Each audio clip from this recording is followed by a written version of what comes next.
Welcome to the Creative Chats Podcast with Mike Brennan.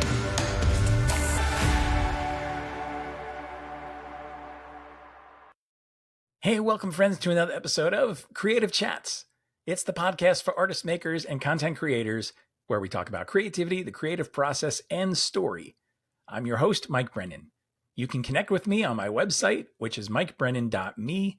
And while you're there, I would love for you to check out all the resources that I have created with you in mind. Yes, you as a creative person. And even if you don't think you're creative, guess what? You still are. I believe everyone is creative. It's just a matter of identifying what that looks like for you and then doing it with intention and purpose. And so I've created resources like the Daily Creative Habit Journal, which is a 90-day self-guided process where you basically set intention in the morning. You say, this is what I'm going to create. This is what my projects are going to look like, how I'm going to spend my time. You go into your day doing those things. You come back at the end of the day and check in and say, how did I do? Did I do what I said I was going to do? If not, why? How can I do better tomorrow? And if I did do it, how can I build on that? So it's a way of keeping yourself accountable to show up consistently for your creativity. It's a way to track and measure so you actually see some progress, because that's what keeps us going, right? As creative people, we can't just create things, release it into the atmosphere and hope that something happened. We want to know that what we do actually makes a difference. And first and foremost, that it makes a difference for us and with us. And so resources like the Daily Creative Habit Journal, as well as this podcast and many other books, and even a free Facebook group called Daily Creative Habit, are there for you as a creative person to encourage you to show up for what it is that you want to create and put out into this world. So go to mikebrennan.me or dailycreativehabit.com today. Now, today I have a guest who, I'm going to be honest, this is me fanboying a bit here, because Steve Taylor is someone who has been a part of my life, his music in particular, from when I was in high school, even before high school, and into college, young adult. His music, his lyrics that have sharp wit and point of view. Chicago Vera, another band that he fronted later on. I mean, incredible, incredible work. This is all work that has been part of the soundtrack of my life. And so to be able to sit down and talk with him today, not just about his own creative process and him being, twice Grammy nominated for his music, him being involved with films, directing, and being a producer, all the things that he has had his hand in over the years, how he continues to show up again and again. We talk a little bit about that. He's got such an impressive resume of work. I mean, I could have a whole episode just describing what that actually looks like. But if you're curious, Google him and you'll just see the incredible work that he has done in the past and continues to do. And today I get to talk with him about this latest project that he's involved with as producer for the movie Sketch. Now, I had the ability to go to the premiere in Nashville and to be in the room when this film took to the screen in a beautiful Belcourt theater. It was amazing to be in a room with people who helped create this thing, with a lot of the cast and crew. Tony Hale, who is the lead actor on this, he was there, as well as Steve Worley, who is the writer-director of this project. And so many others. It just was an incredible evening to be able to see the film and then hear a little bit of the Q&A afterwards of what went into this as a process. And so often we get to admire or really just fall in love with an end product, but we don't get to hear the story of how it got there. And so Steve talks a little bit about that as well on this podcast today. We talk about just this tenacity that he has to really do whatever it takes in whatever project that he believes in, to leverage towards that end, to go, this needs to be a thing. And we talk about what that looks like for him. We talk about this film and just the important themes that arise in this, as far as just not only being creative and it being something that artists can relate to, but also that really, I believe, anybody, and having something that doesn't really fit into a nice box where someone can describe, well, it's kind of like this or kind of like that. I think it's really groundbreaking in a lot of ways. And the story simply is this girl who is sketching in her sketchbook, and she's using it as a way to process some pain. So she's sketching some monsters and some disturbing things, and the things actually come to life. And so the film is spent with her and her family trying to deal with these monsters that are on the loose. It is by no means just a kid's film. There are tremendous child actors who are in this who do an incredible job, as well as the adults. But this whole movie, I believe, is really a testament to creativity, imagination, to heart, to storytelling. And it comes out August 6th. 2025. And so I want to make sure that you know about this because you make plans to go see this. This is a movie you want to see in the theater, and they can certainly use your encouragement, your support.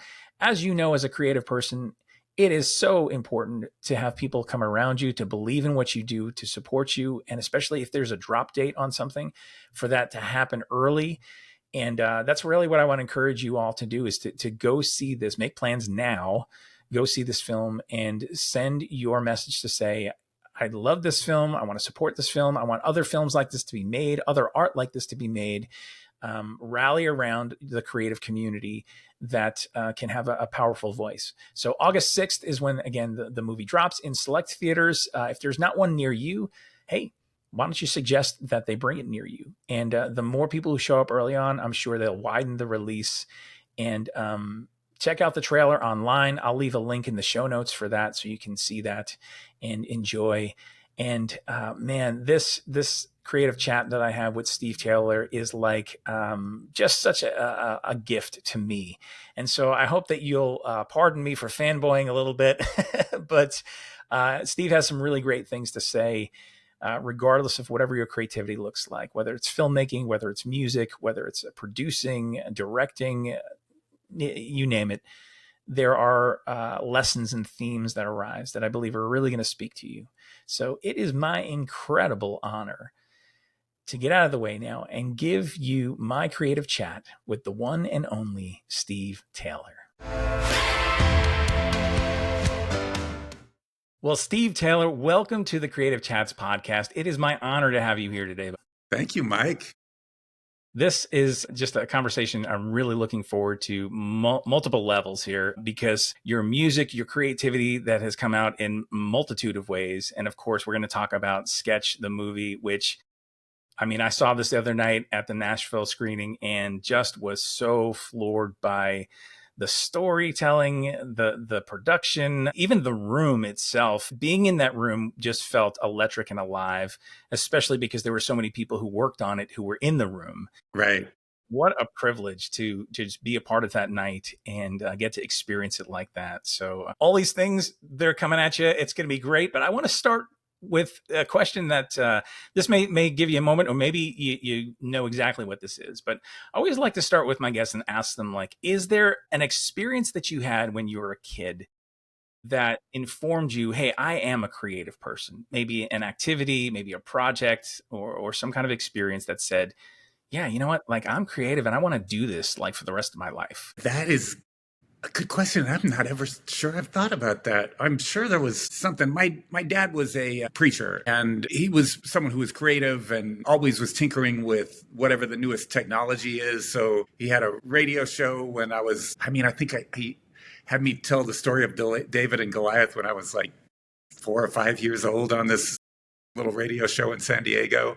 I forgot to say stay classy San Diego while I was on that, but and then he was a really good singer, so music was all around. The thing that he did that I still don't know how he did is he was very good with memorizing poetry, and he would use it quite a bit in his sermons, but he would just stand in the middle of the stage and give the sermon with no pulpit and no notes, and it was like flawless every time he did it, and it was like a magic trick. And so when you're around someone like that, my mom was, a teacher, but she was very creative in the way she would use materials.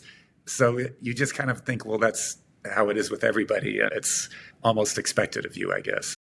Yeah. Yeah.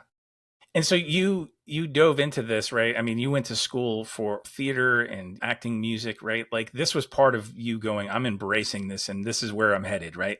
Yes, in college I took it all. I was a music major, although my music program was very much classically minded. It was Colorado University at Boulder, and it was kind of a conservatory approach, I think, to classical music. So the whole time I was at college studying music, I never touched a microphone. And then I took all the film classes that they had. It was just a fledgling beginnings of a program.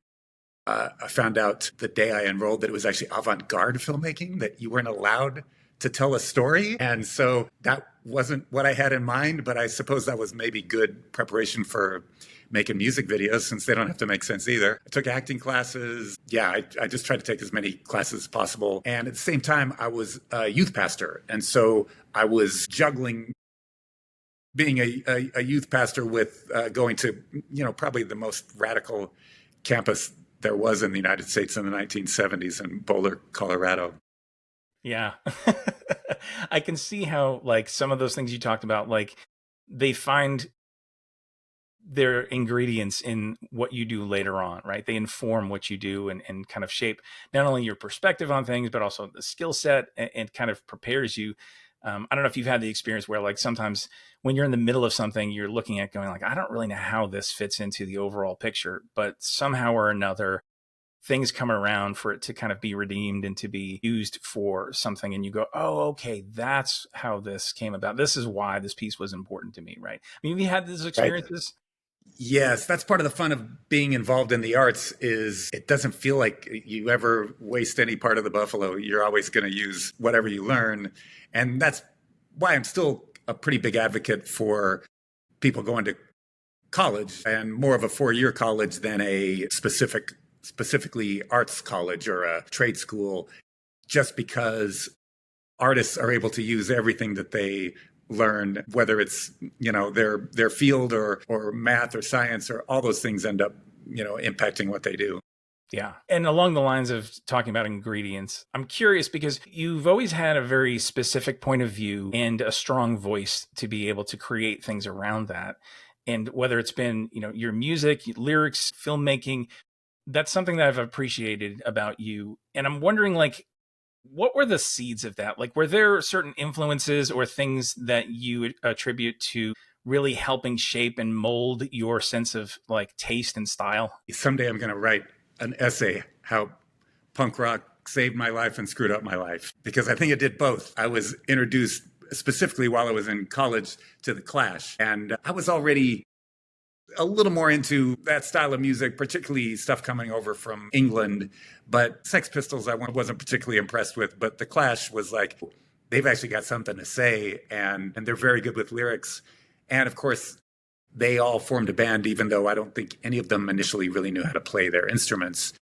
I was a music major. I was very good with theory and composition. I could write charts out, but I could not play to save my life. And I almost didn't graduate because I was having such a hard time passing piano for proficiency. So the idea of this awesome band being made of people who didn't know how to play their instruments was very appealing as well.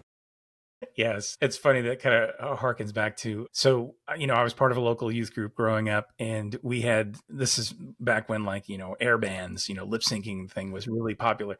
And we decided like, hey, we're going to have the hottest air band there, and so we got our brooms and we got all the stuff and we're doing these performances, and then we decided like, hey, that's so much fun. I think we should actually have a band, and none of us knew how to play instruments. So we just started calling dibs on things. I'm like, I got guitar, and then we started to learn, as a result of that. Of course, it didn't really materialize into anything, too far, but that's funny that you say that, because I think there are seeds of that sometimes where we go, yeah, like I got a vision of something that's not yet, but I think could be. Yes. And I think part of the beauty of creativity is like chasing that down, right? Like following your curiosity Right. to go like, where could this lead? What could this unlock? And what's the potential here, right? Yeah. And, limitations. I mean, the fact that you can't play an instrument, that makes you very limited on that instrument. But then the struggle of trying to figure out something that I can do on that instrument sometimes creates really interesting work. Yeah, for sure. Yeah. So as your career progressed and as your creative endeavors progressed, I'm wondering, can you talk a little bit about like the evolution of things for you? Like, was there natural points where you said, okay, I think what I want to do now is dive a little bit more into filmmaking, into directing, or into producing, as opposed to, solely having your creative expressions be just with music. Right. Yes. When I graduated, my degree was in music. My kind of minor was in film. And I thought it'd be better to be in a band in my 20s and be a filmmaker in my 50s than the reverse. So I was able to keep one foot in filmmaking just because when I started my career as a recording artist, it was right around the rise of MTV. And so my record label, when it came time to do my first full length album, they saw that music videos were starting to be a thing. And they said, you want to make a music video? If you do, we'll give you $5,000. And that actually seemed like a lot of money at the time. So that was a way to keep one foot in. And even from that experience, it just taught me how to be scrappy and find ways to do things, even though there wasn't really the budget that I needed. And so I would typically have a bigger idea than I could afford. And in this case, the song was a song called Meltdown at Madame Tussauds that imagined someone turning the heat up at a wax museum and everything melting. And I mean, that's not an idea that would be easy to produce for $5,000. But I went down to the Hollywood Wax Museum on Hollywood Boulevard, and it was kind of a scrappy wax museum. And the curator was a budding special effects guy. So I made a deal with him to rent out the space on the day they were closed, and he was going to help with the effects of looking like the wax figures were melting. And I got friends involved, and there was a guy at my church who was a really great commercial cinematographer, and he signed up to DP it. And so just from that experience, as well as others, I just would always figure out ways to make something happen. And I didn't like the idea of money being the barrier. And I also never, for better or worse, never ascribed to the idea of other people's money. I would figure out ways to if I had money, I'd figure out ways to spend it on something creative, going back to being a janitor when I was in college and using that money to pay for studio time so I could make demos of the songs that became my first EP. And any music video that I did was always more ambitious than the budget that we had, but that's kind of what made it fun. I love that. I totally remember that video as well. That was so great. I remember I was like, wait, is that Blair from Facts of Life who's popping up in there? Right. Yes. Yeah, she was very kind to sign up. We were sort of dating at the time, and so yeah, she was a pal, and I still keep in touch with her. So that was nice having her in that. It added some star power. Yeah, for sure. Yeah. I also appreciate the fact that you said you kind of did whatever it would take to make something happen. And even mentioning, being a janitor, so many creative people, I think, today are struggling with this thought of, I need to be making my complete living off of my creativity. And it can feel like handcuffs because you're like, well, this is what I want to do. This is what lights me up. But yet I'm not at the point where I can actually make my entire living off of this. And then maybe there's some shame or some guilt or some other things that come in with people going, well, I need to supplement somehow. And that makes me feel lesser than because I'm not maybe, quote, a full-time artist or creative person. Right. So I appreciate you sharing that even little piece, because I think it gives a fuller picture of like, you know what, you do what you have to do, and there are seasons, and you prioritize what's important to you, right? And so thank you for sharing that piece. I hope that it encourages those who are listening right now, maybe in that place. Yeah, oh man, I have so much respect for actors. I mean, their job is just to get rejected on a daily basis. They're auditioning all the time. They're always hearing, the old joke used to be, "Oh, you're an actor. What restaurant?" But that's how they are able to do this. And they do it because that's their passion and they want to make it happen. And they know they've got to make a living in the meantime. And actors are some of the most resourceful people I know. And frankly, some of the best people at making a dollar stretch. They know how to save money and when not to spend it. At least the successful ones typically do. Yeah. And it takes a lot to have a vision for something and hold to that and do whatever it takes. Right. To be invested in that. And it can get heavy sometimes. It can get certainly places where you're like, I got to be my own biggest cheerleader, because voices from without and even from within a lot of times speak so much discouragement. Yes. You really do have to be locked in on that. Yeah. Well, I would love to just turn the page now a little bit and go into talking about Sketch, the movie. Just curious, how did you come to be involved with this movie? Well, it's a bit of a long story, but it's an interesting story, I think. So, the very first movie I made was a movie called The Second Chance, and it needed a scene to take place in a large church sanctuary of like a mega church. And there were a few in Nashville. The problem is that this critical scene involved a visiting pastor from their partner church in urban Nashville who's Black, getting disgusted by the reaction that he's getting from this wealthy suburban congregation. And while he's making a pitch as to why they need help with all the projects that they're doing in the inner city, he just senses a collective yawn. And he says, you know what? Keep your damn money. And he throws the pledge card into the audience. So I had to find a big church that would let him say a mild swear word. And the music pastor at a big suburban church, Brentwood Baptist, maybe the biggest church in this area, was a fan of the lead in that movie, Michael W. Smith, who's a gospel singer and a friend. And so he made that happen. And I've always been grateful to him. And when we wrapped, he said, hey, my son's a filmmaker. I'm wondering if you could check out his DV. And as you can guess, if I had $1 for every person who's given me a demo tape, I would be able to put my kid through college. I wasn't, I can't say I was particularly excited, but Dennis had done me a big favor. So I said, yes, I will watch your son's DVD. And to my amazement, it was really good. Like, it was a collection of some short films. His son's name is Seth, and he was 19 years old at the time. And I was really impressed. So I got a hold of Seth and I hired him to do second unit photography on that project. And then over the next 7 years, we would collaborate on some other things, and he was doing more and more things. He would have me act in some of his short films. And then I hired him again for Blue Like Jazz to also do second unit, which he did a great job. And then we did more stuff together. And so we just collaborated on, I'm guessing 15 or 20 different projects over the years. When he was getting ready to move to Los Angeles, because one of his short films went viral and got a lot of attention, including by famous filmmakers like J.J. Abrams. So he got an agent out in California and ended up moving his wife and kids out to Southern California to pursue filmmaking. And before he went, he sent me the first half of a script. At the time, it was called Darker Colors. And I read the first half, even though it was like a first draft of the first half.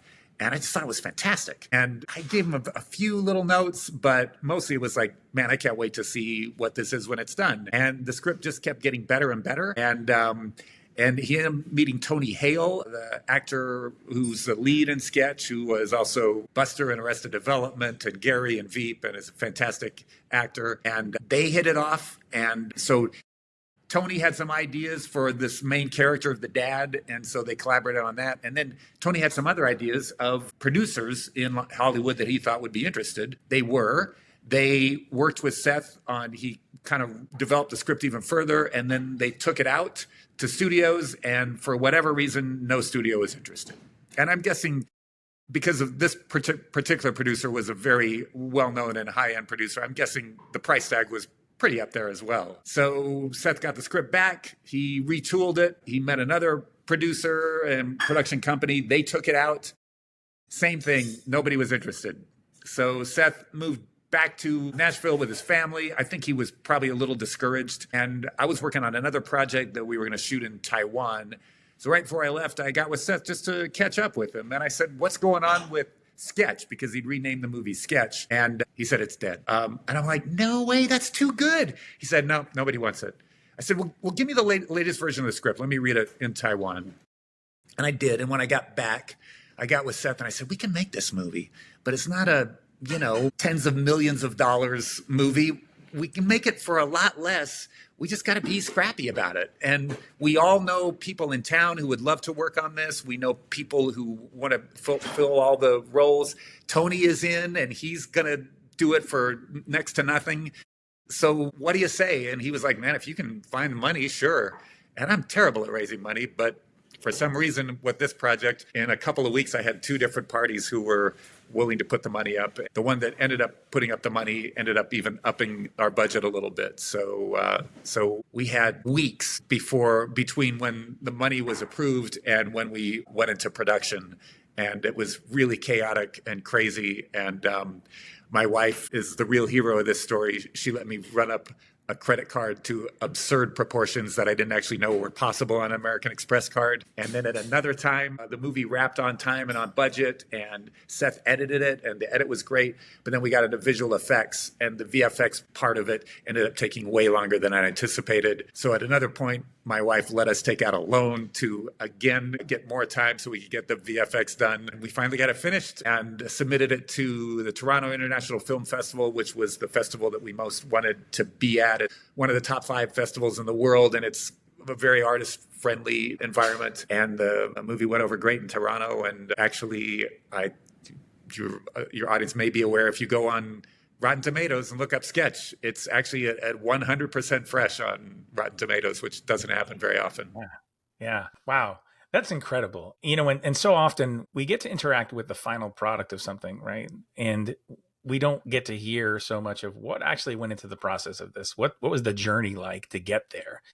And so to hear some of that, I mean, thank you for sharing those details. And even, the theme of you being scrappy, you saying, I believe in something enough where I'm going to do whatever it takes, and having obviously the support of your wife, tremendous. But doing that, going, I believe in this, there's risk involved there, right? I mean, there's real, like, I have to believe in this to that level that this is going to make an impact and be a quote success, if you will. Is that something that you just feel like is a natural inclination for you, or is that something you have to be very intentional about making sure that you're in that space? Yeah, well, I should emphasize that my instincts are not always correct. So I've had some really big successes and some notable box office failures. So in this case, the future is unwritten. We hope for the best, and we have high hopes, but we'll see what happens. But when you're in the process of making something, same with music projects, but film projects in particular, they just,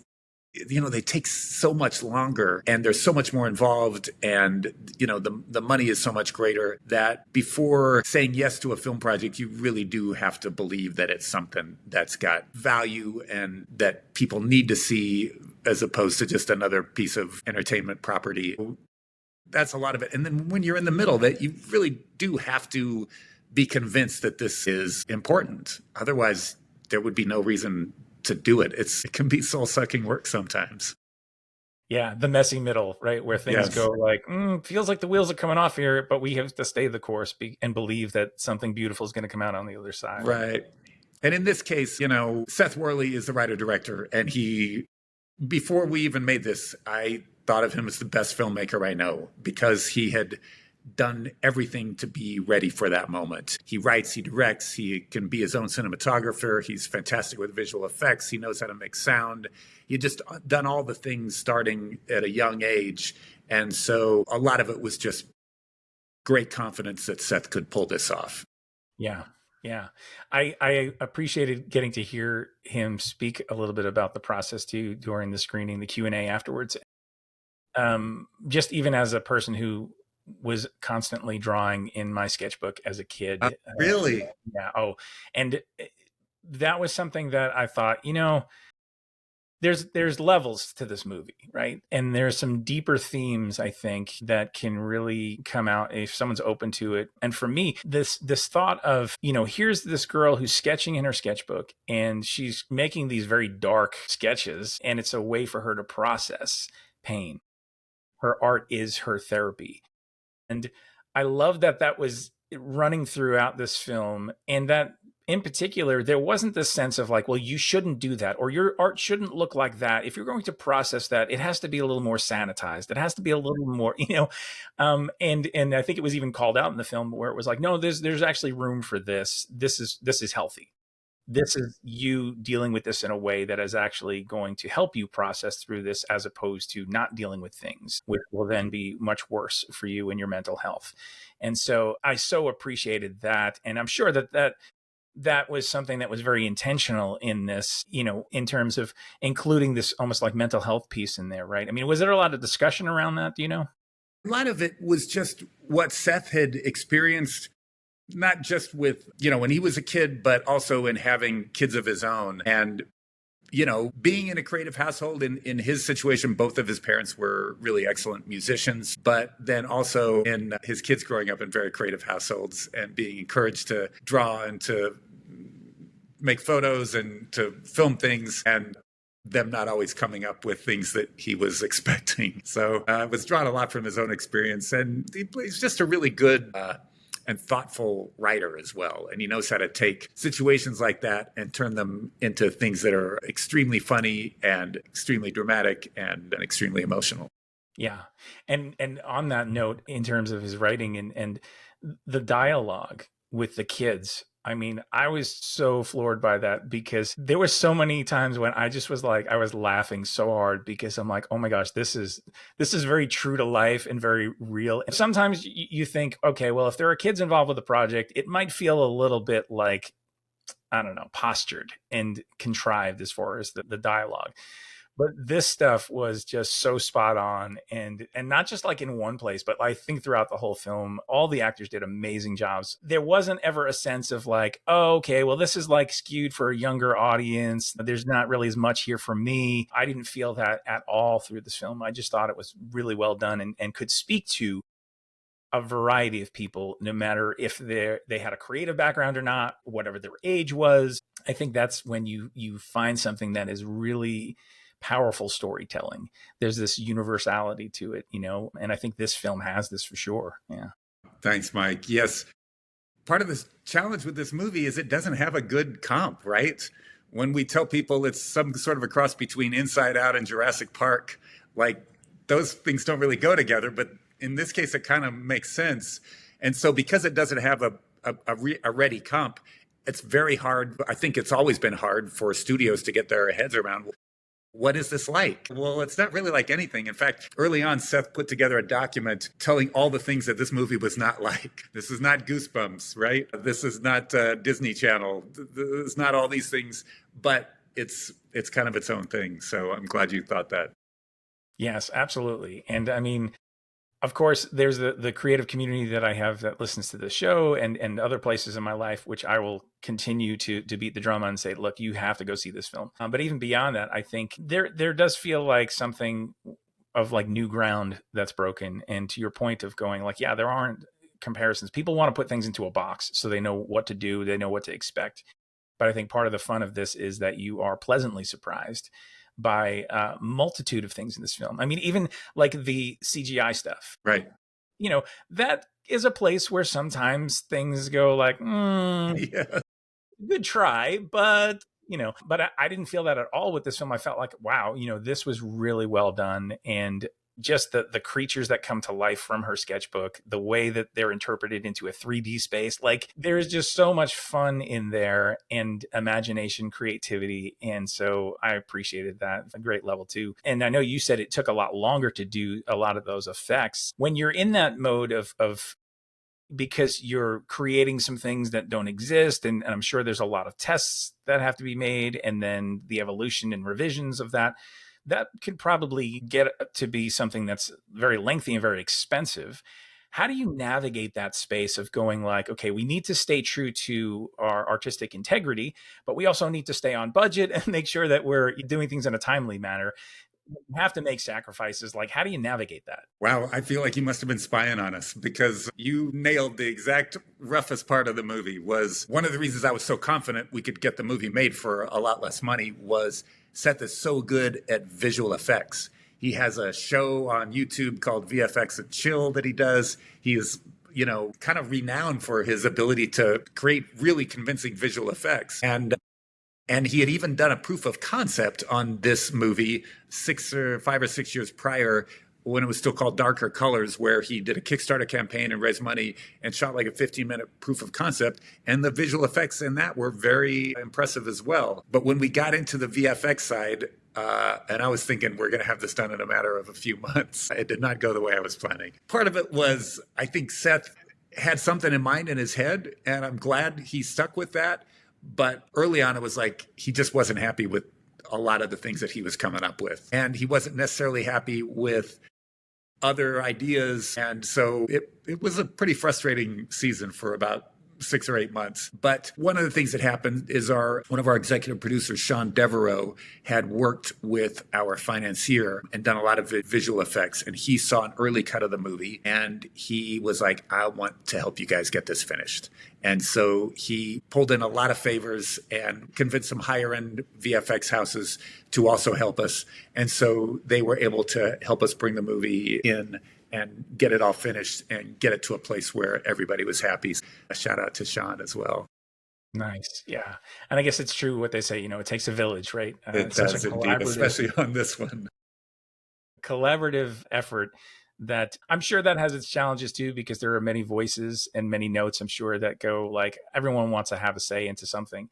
And then navigating like, how do you know what to listen to, what to not to listen to? Because everyone wants to make it the best thing possible. Right. But not everybody's notes are created equally, right? Right. Well, and one of the benefits of this one is I told Seth early on, I won't accept money if you don't get Final Cut. And as you probably know, getting Final Cut is almost impossible these days. Christopher Nolan gets Final Cut.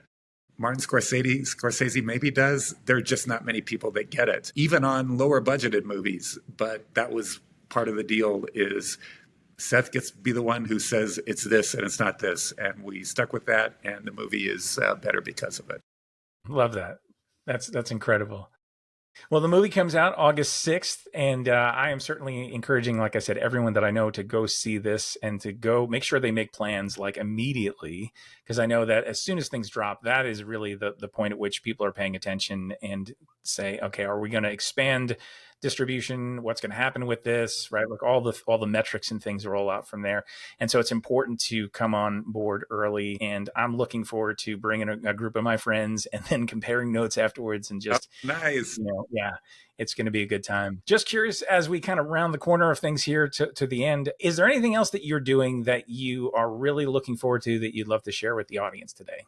Well, one thing that I'm also producing that actually Seth got involved in too is Mike Naraki, the beloved co-creator of VeggieTales and voice of Larry the Cucumber and wrote all those silly songs that we all know. He had an idea for a new animated series about a 10-year-old boy whose dad is an archaeologist, and the show would open at the Dead Sea in Israel, and his dad's on a dig, and the kid gets bored, so he wanders into a nearby cave. And there he finds 2 dead, salt-encrusted squirrels that he thinks are cool, so he smuggles them back home to Nashville in his backpack, and he puts them in his window to air out. It rains that night. They get wet. They reanimate. Now you got 2 talking squirrels who were alive during Jesus' time. Thankfully, they speak English, as they would, and hijinks ensue. And, of course, it's called the Dead Sea Squirrels. And so we finished 13 episodes the first season, and it is now streaming on Minnow TV. And it's their #1 show, and it's had over 1 million streams. And I got to say, it's really good. It's really funny. Every episode has a flashback to Bible times. And so, one of the things that VeggieTales decided early on is they wouldn't portray Jesus as a vegetable, which I think was a good idea. But in this case, we've got, characters with arms and legs. And so each one of those flashbacks is a song. And usually the song has to do with the theme. So we've got Matthew West as our singing Jesus, and Mac Powell from Third Day as our singing Apostle Paul, and Ellie and Drew Holcomb as Mary and Joseph, and I am the singing Apostle Paul, because of typecasting, and it's been a blast. And Seth Worley has also been writing a lot of the screenplays for it, so we're really funny. We're already started on season 2, but I hope people will check that out because it's made for kids, but it really is one of those shows that adults can appreciate and enjoy as well. That's amazing. And in this case, I guess it is a good thing to chase squirrels, right? Yes, that's right. Yes. Amazing. Well, Steve, thank you so much for this time today. I mean, I could talk to you forever, but, we didn't even scratch the surface of a lot of things, but I look forward to more conversation with you. And of course, being local to Nashville, just keeping an eye on what you're doing, supporting you in whatever way I can. And just, again, I can't thank you enough for showing up, for choosing your creativity, for taking chances, for making work that has your fingerprints, your voice all over it, because it matters. It matters to me. It matters to a lot of people that I know, and a lot of people I don't know. And so I want to encourage you, keep going, keep doing what you're doing. I am just cheering you on the whole way. So thank you. Thanks, Mike. This has been really fun.